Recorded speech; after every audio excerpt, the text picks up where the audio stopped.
You are a haunted house, filled with the ghosts of other people's dreams.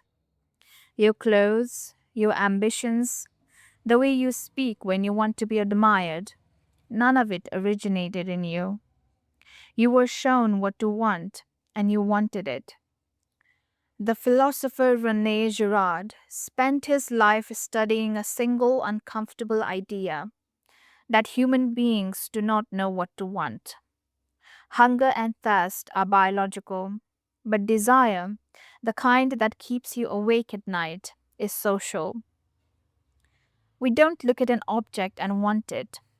We look at someone else looking at that object, and only then does it become worth having. Girard called this mimetic desire, mimesis, the ancient Greek word for imitation. You are not a pioneer of your own taste. You are only a mirror.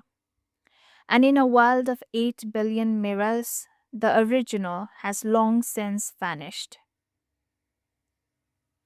Here's how it works. Imagine you have a friend. They are similar to you. Same city, same age, same rough circumstances. One day they become obsessed with a particular kind of life, a certain job, a certain look, a certain kind of person they're dating. You weren't interested before, but now it seems worth having.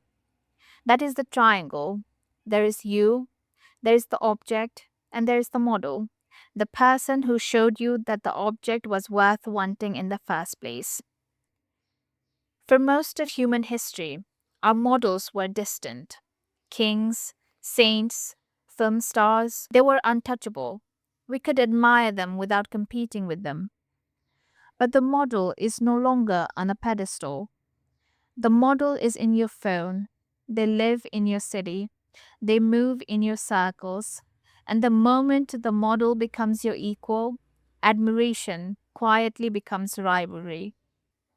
You are not inspired by them anymore. You are competing with them for the same job, the same aesthetic, the same main character slot. And the darkest part, they are copying you back. We are all imitating people who are frantically imitating us, locked in a circle of sameness, terrified that if we stop imitating, we will simply cease to exist. When everyone wants the same thing, the world becomes a pressure cooker. Girard called this the Mimetic Crisis. Differences vanish. We become doubles of one another. And the closer we become, the more we hate each other. Because the other person is a living reminder that our uniqueness is a performance. And a crowd in crisis needs a release. So we find one, the scapegoat. One person, chosen consciously or not, to absorb the collective tension. We project onto them everything we secretly despise about ourselves. And by uniting in our condemnation of this person, we stop condemning each other, at least for a while. Girard believed this mechanism was as old as civilization itself. Every ancient culture had its ritual sacrifice. Every tribe had its exile. We still do. We don't cancel people because we are moral. We cancel them because the sacrifice works. For a brief, intoxicating window, the mimetic doubles stop fighting each other and become a crowd with a single purpose. The scapegoat dies so the delusion can live one more day. The internet did not invent this, but it industrialized it. It took the ancient human compulsion to imitate and turned the dial to infinity. Every platform is an optimized mirror showing you what your models want, what they wear, how they live, what they're angry about. The Buddhist teacher would call this the hungry ghost, a being with an enormous stomach and a mouth too small to ever fill it, always consuming but never satisfied. because the thing being consumed was never really yours to begin with. The Stoics had a different name for it.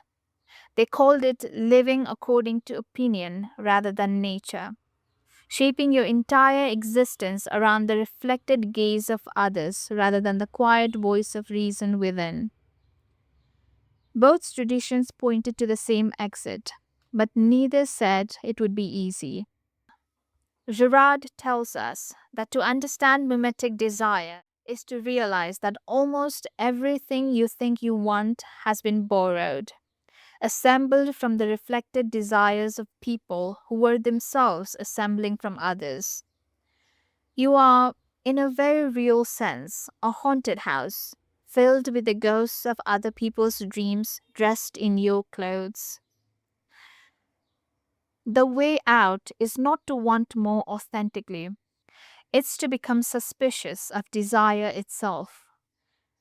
It's to ask whether you actually want something before you chase it, or whether you simply saw someone else wanting it first.